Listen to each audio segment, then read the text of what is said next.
जय हिंद मेरे प्यारे साथियों, आप सभी का स्वागत है बीजे ऑनलाइन क्लासेस में। तो गाइज देखिए, कक्षा 11 का भूगोल यानी कि ज्योग्राफी चैप्टर नंबर 4 जलवायु,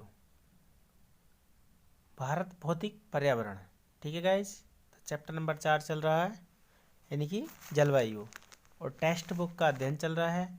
ठीक है गाइज, उसके बाद क्वेश्चन आंसर होंगे, अति लघु उत्तरीय, लघु उत्तरीय और बहुविकल्पीय और दीर्घ उत्तरीय।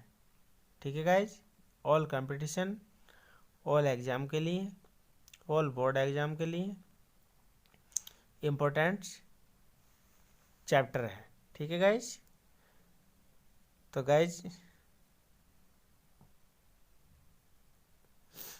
जिसने चैनल को सब्सक्राइब नहीं किया है तो गाइज प्लीज़ सब्सक्राइब कर लीजिए, बेल आइकन ऑल प्रेस कर लीजिए ताकि सारे नोटिफिकेशन आपको सबसे पहले और सबसे जल्दी मिल जाए। ठीक है गाइज, तो चलते हैं जलवायु। मानसून का आरंभ 19वीं सदी के अंत में यह व्याख्या की गई थी कि गर्मी के महीने में स्थल और समुद्र का विभेदी तापमान ही मानसून पवनों के उपमहाद्वीप की ओर चलने के लिए मंच तैयार करता है। ठीक है गाइज, अप्रैल और मई के महीने में जब सूर्य कर्क रेखा पर लंबवत चमकता है तो हिंद महासागर के उत्तर में स्थित विशाल भूखंड अत्यधिक गर्म हो जाता है।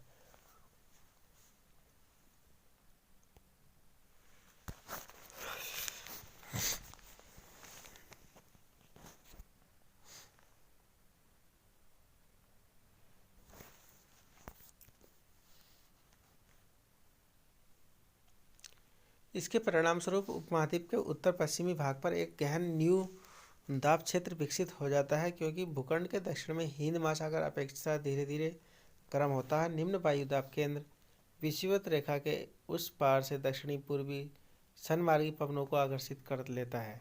ठीक है गाइज, इन दशाओं में अंतः उष्ण कटिबंधीय अभिसरण क्षेत्र उत्तर की ओर स्थानांतरित हो जाता है। इस प्रकार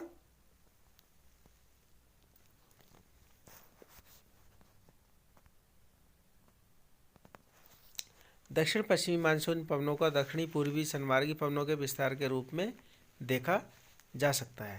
ठीक है गाइज, जो पवनों के विस्तार के रूप में देखा जा सकता है, जो भूमध्य रेखा को पार करके भारतीय उपमहाद्वीप की ओर विक्षेपित हो जाते हैं, ये अपने भूमध्य रेखा को 40 डिग्री पूर्वी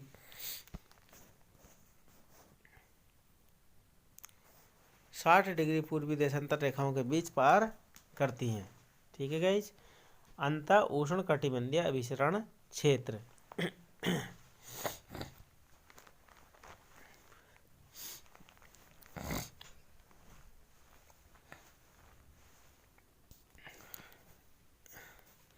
क्षेत्र की स्थिति में परिवर्तन का संबंध हिमालय के दक्षिण में उत्तरी मैदान के ऊपर से पश्चिमी जेट प्रभाव द्वारा अपनी स्थिति के प्रत्यावर्तन से भी है,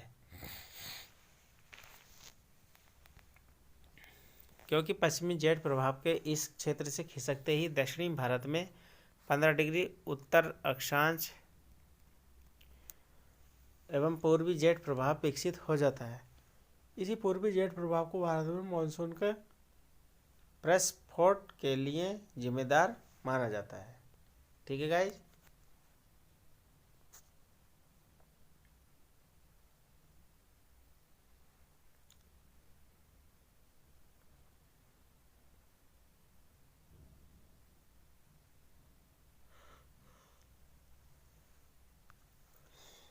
मानसून का भारत में प्रवेश।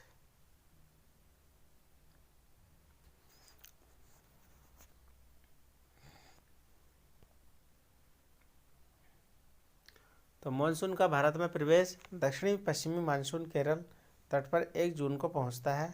यानी कि देखिए, दक्षिणी पश्चिमी मानसून जो है भारत में केरल तट पर 1 जून को पहुंचता है, और शीघ्र ही 10 और 13 जून के बीच ये आर्द्र पवनें मुंबई व कोलकाता तक पहुंच जाती है। मध्य जुलाई तक संपूर्ण उपमहाद्वीपीय दक्षिणी पश्चिमी मानसून के प्रभाव चीन अधीन हो जाता है। चित्र देख सकते हैं 4.5 में। ठीक है गाइज।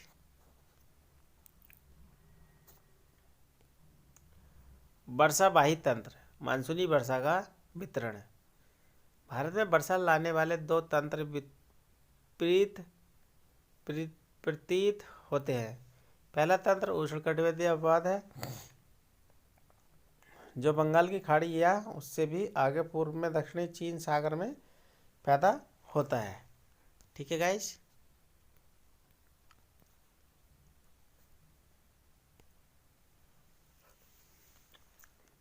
उत्तरी भारत के मैदानी भागों में वर्षा करता है। दूसरा तंत्र अरब सागर से उठने वाली दक्षिणी पश्चिमी मानसून धारा है, जो भारत के पश्चिमी तट पर वर्षा करती है। पश्चिमी घाट के साथ साथ होने वाली अधिकतर वर्षा पर्वतीय है, क्योंकि यह आर्द्र हवाओं से अवरुद्ध होकर घाट के सहारे जबरदस्ती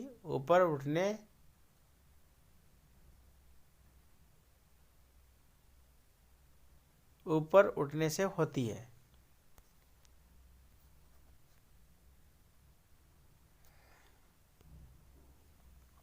भारत के पश्चिमी तट पर होने वाले वर्षा की तीव्रता को कारकों से संबंधित है। समुद्र तट से दूर घटित होने वाली मौसमी दशाएं, अफ्रीका के पूर्वी तट के साथ भूमध्य रेखीय जेट प्रभाव की स्थिति। आगे देखते हैं।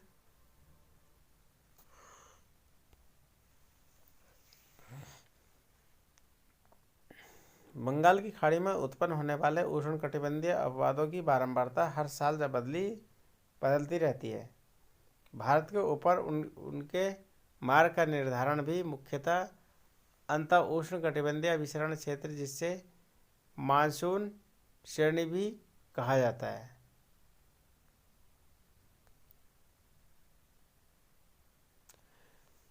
की स्थिति द्वारा होता है। जब भी मानसून द्रोणिका अक्ष दोलायमान होता है, तो विभिन्न वर्षों में इन अपवादों के मार्ग, दिशा,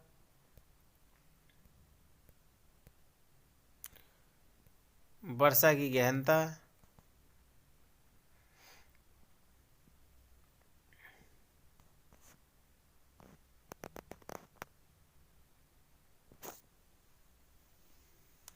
भारत के पश्चिमी तट पर पश्चिम से पूर्व, उत्तर पूर्व की ओर तथा उत्तरी भारतीय मैदान प्रायद्वीप के उत्तरी भाग के पूर्वी दक्षिणी पूर्व से पश्चिम की ओर वर्षा की मात्रा में घटने की प्रवृत्ति पाई जाती है।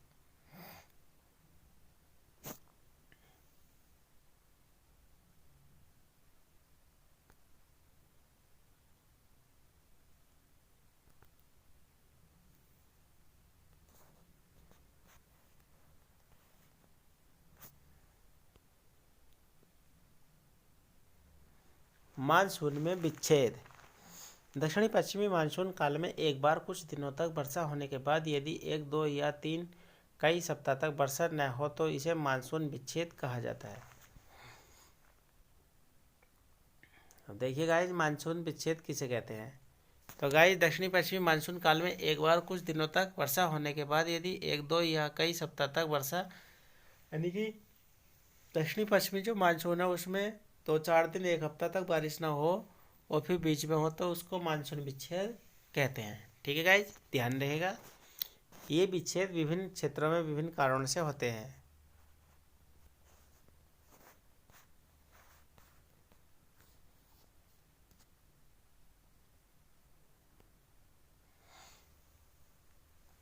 नंबर 1 है उत्तरी भारत के विशाल मैदान में मानसून का विच्छेद उष्णकटिबंधीय चक्रवातों की संख्या कम हो जाने से और अंततः उष्णकटिबंधीय अभिसरण क्षेत्र की स्थिति में बदलाव आने से होता है। नंबर 2, पश्चिमी तट पर मानसून विच्छेद तब होता है जब आर्द्र पवनें तट के समानांतर बहने लगे। ठीक है गाइस।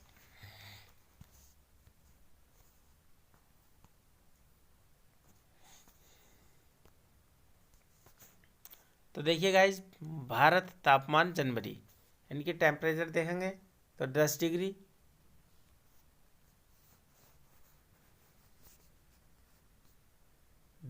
ये लाइन गई है, आप देख रहे हैं।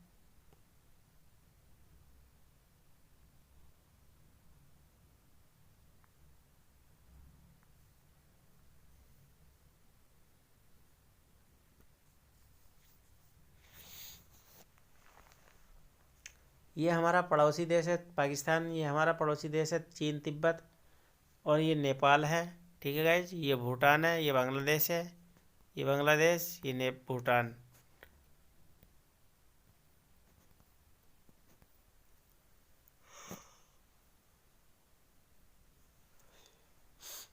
ये हमारी भूमध्य रेखा है।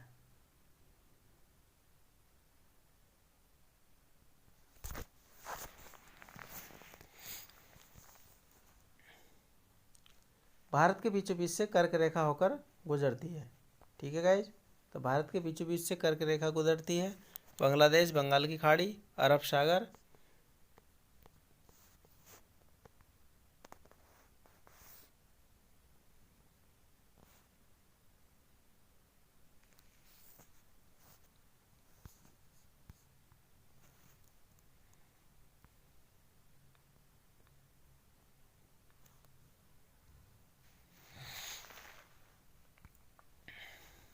देखिए टेम्परेचर दे रखा है जी, रेखाएं जहाँ से डिनोट हो रही हैं तो 20 डिग्री टेम्परेचर, और अरब सागर से इधर देखिए ये 25 डिग्री से टेम्परेचर है।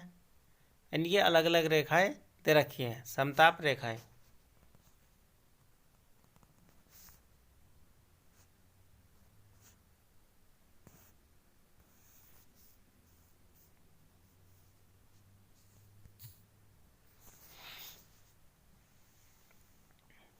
अंडमान और निकोबार द्वीप समूह है। ये गाइज अंडमान निकोबार द्वीप समूह है, छोटे छोटे से जो आप देख रहे हैं बॉक्स में, ये छोटे छोटे, ये सभी अंडमान निकोबार द्वीप समूह है। ये लक्षद्वीप समूह है। ठीक है गाइज, ये हमारा पड़ोसी देश श्रीलंका है।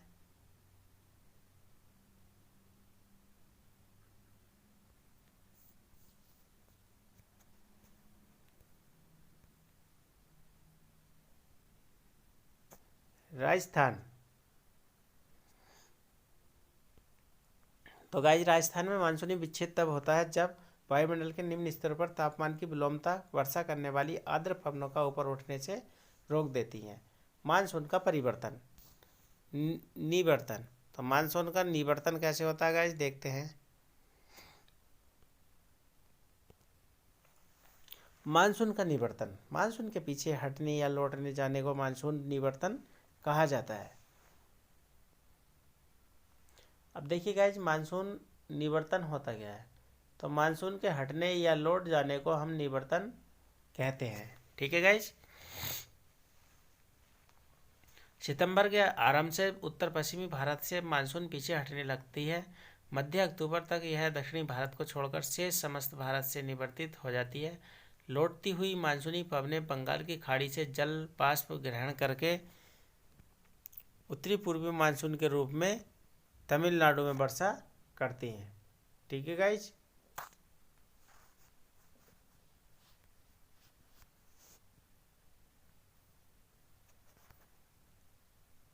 मानसून का नेक्स्ट है आपका, नेक्स्ट टॉपिक है इसमें मानसून का निवर्तन। मानसून के पीछे हटने या लौटने जाने को मानसून का निवर्तन कहा जाता है। सितंबर के आरंभ से यानी कि मानसून ही पीछे हटने लगती है और मध्य अक्टूबर तक यह दक्षिणी भारत को छोड़ शेष समस्त भारत में निवर्तित हो जाती है। लौटती हुई मानसूनी पवनें बंगाल की खाड़ी से जल बाष्प भर के उत्तर पूर्वी मानसून के रूप में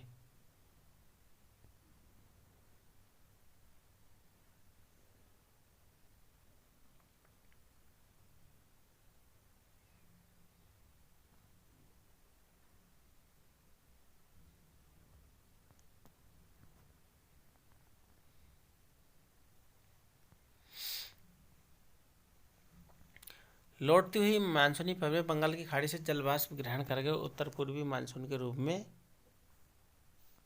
तमिलनाडु में वर्षा करती हैं। ऋतुओं की लय, भारत की जलवायु दशाओं को उसके वार्षिक ऋतु चक्र के माध्यम से सर्वश्रेष्ठ ढंग से व्यक्त किया जा सकता है। मौसम वैज्ञानिक वर्ष को निम्नलिखित 4 ऋतुओं में बांटते हैं।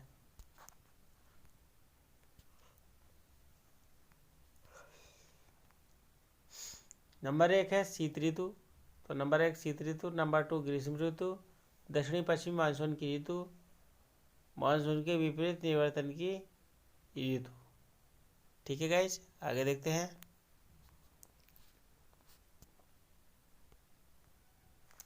शीत ऋतु। तापमान आमतौर पर उत्तरी भारत में शीत ऋतु नवंबर मध्य से आरंभ होती है और उत्तरी मैदान में जनवरी और फरवरी सर्वाधिक ठंडे महीने होते हैं। इस समय उत्तरी भारत के अधिकांश भागों में औसत दैनिक तापमान 21 डिग्री सेल्सियस से कम रहता है। रात्रि का तापमान काफ़ी कम हो जाता है।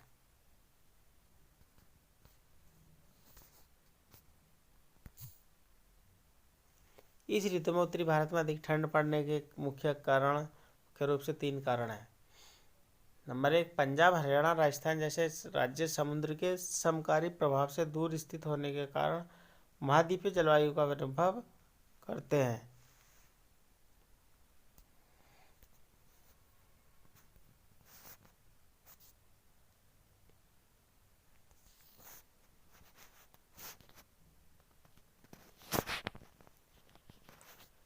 निकटवर्ती हिमालयी श्रेणियों में हिमताप के कारण शीतलहर की स्थिति उत्पन्न हो जाती है। नंबर 3, फरवरी के आसपास कैस्पियन सागर और तुर्कमेनिस्तान की ठंडी पवनें उत्तरी भारत में शीत ऋतु लहर ला देती हैं। ऐसे अवसरों पर देश के उत्तर पश्चिम भागों में पाला व कोहरा भी पड़ता है। ठीक है गाइस, आगे देखते हैं। मानसून को समझना। मानसून का स्वभाव एवं रचना तंत्र संसार के विभिन्न भागों में स्थल, महासागर, ऊपरी वायुमंडल से कृत्रिम मौसम संबंधित आंकड़ों के आधार पर समझा जाता है। ठीक है गाइस। पूर्वी प्रशांत महासागर,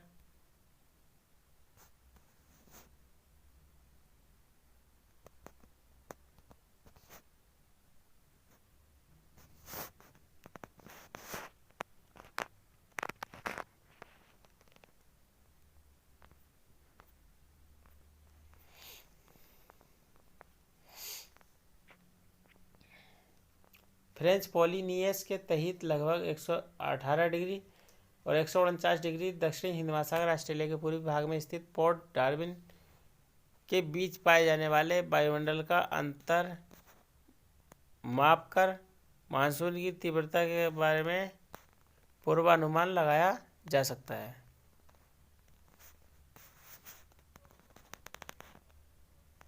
तीव्रता के बारे में पूर्वानुमान लगाया जा सकता है। भारत का मौसम विभाग 16 कारकों मापदंडों के आधार पर मानसून के संभावित व्यवहार के बारे में काफी समय का पूर्वानुमान लगाया जाता है।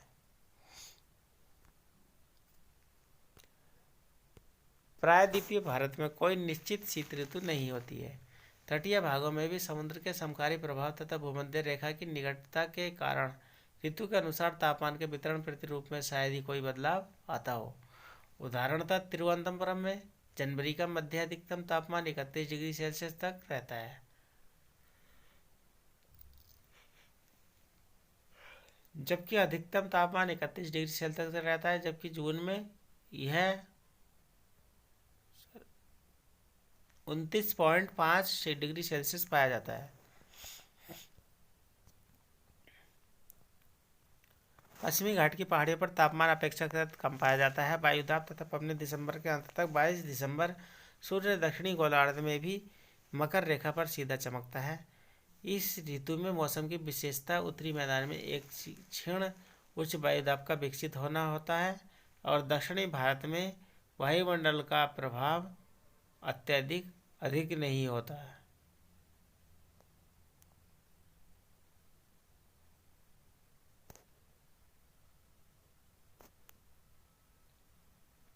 दक्षिणी भारत में वायुदाब उतना ही अधिक ठंड नहीं होता जितना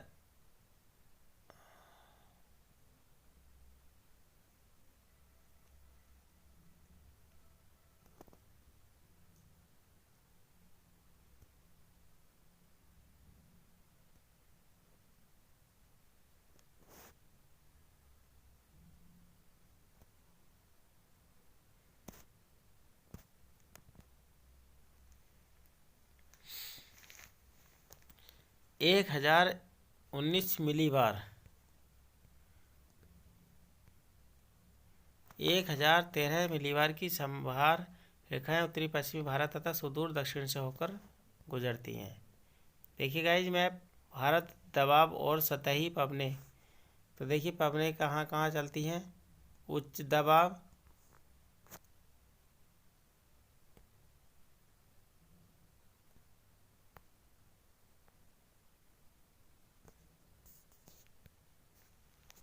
ये हमारे पड़ोसी देश हैं। पाकिस्तान हमारा क्या है, पड़ोसी देश है। ये भी पड़ोसी देश, ये भी पड़ोसी देश, ये सब पड़ोसी देश हैं गाइस। ठीक है।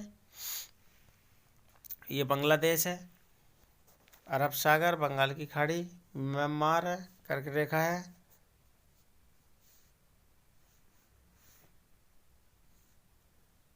समदाब रेखा, मिलीबार, और ये हैं पवने। ठीक है गाइज, जो एरो से हैं वो पवने हैं। लक्षद्वीप समूह है ये आपका।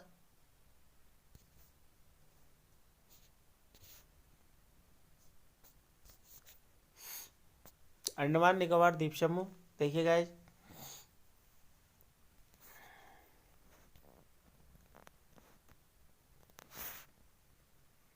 भारत का तापमान जुलाई, तो टेम्परेचर देखिए गाइज,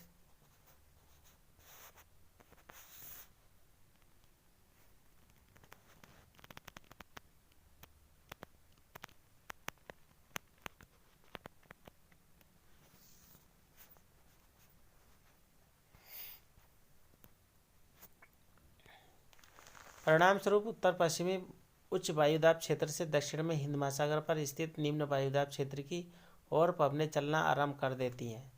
कम दाब प्रवणता के कारण 3 से 5 किलोमीटर प्रति घंटे की दर से मंद गति की पवनें चलने लगती हैं। मोटे तौर पर क्षेत्र की भू आकृति भी पवनों की दिशा को प्रभावित करती है। ठीक है गाइज। गंगा घाटी में इनकी दिशा पश्चिमी और उत्तर पश्चिमी होती है। गंगा ब्रह्मपुत्र डेल्टा में इनकी दिशा उत्तरी हो जाती है। भू आकृति के प्रभाव से मुक्त इन पवनों की दिशा बंगाल की खाड़ी में स्पष्ट हो जाती है।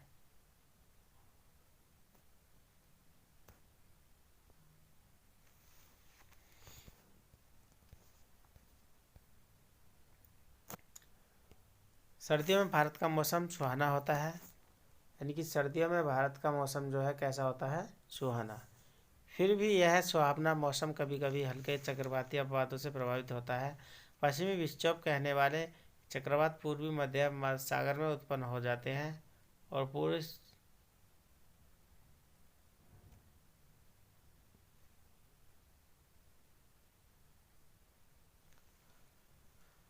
मौसम कभी कभार हल्के चक्रवाती अपवादों से प्रभावित होता है। पश्चिमी विक्षोभ के कारण जाने वाले ये चक्रवात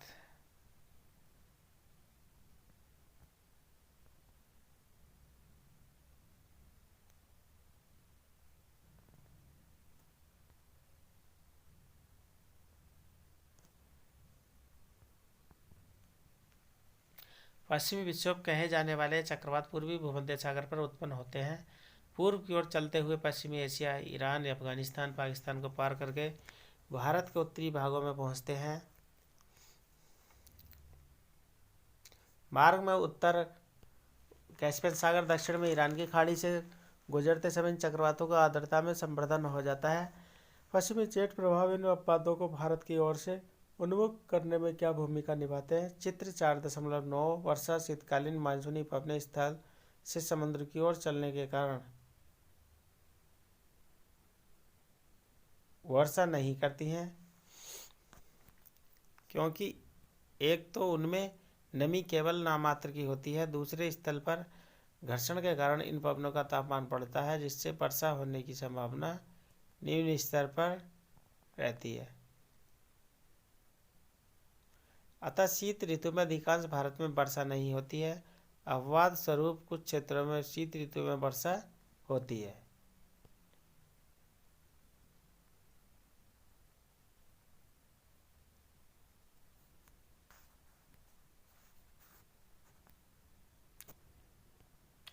उत्तर पश्चिमी भारत में भूमध्य सागर से आने वाली कुछ क्षणिक शीतोष्ण कटिबंधीय चक्रवात में पंजाब, हरियाणा, दिल्ली, पश्चिमी उत्तर प्रदेश में कुछ वर्षा करते हैं। कम मात्रा में होते हुए भी यह शीतकालीन वर्षा भारत में रबी की फसल के लिए उपयोगी होती है।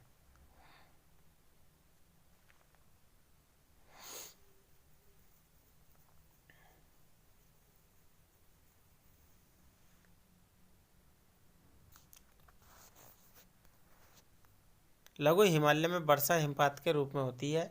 वही हिम है जो गर्मियों के महीने में हिमालय से निकलने वाली नदियों में जल के प्रभाव को निरंतर बनाए रखती है। वर्षा की मात्रा मैदानों में पश्चिम से पूर्व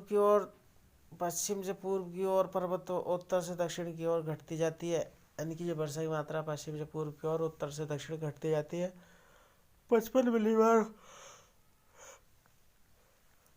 होती है। पंजाब बिहार के बीच में यह वर्षा 18 से 25 मिलीमीटर के बीच रहती है। कभी कभी देश के मध्य भागों और दक्षिणी प्रायद्वीप के उत्तरी भागों में प्रवेश करती है। शीतकालीन वर्षा हो जाती है। जाड़े के महीनों में भारत के उत्तरी पूर्वी भाग में स्थापित अरुणाचल प्रदेश असम में भी 25% से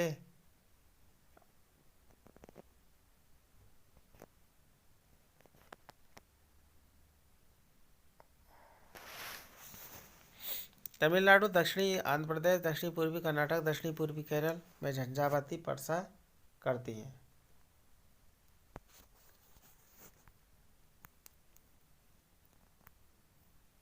तो गाइज ये थी कक्षा 11 की ज्योग्राफी यानी कि भूगोल। ठीक है गाइज, टेक्स्ट बुक चल रही है।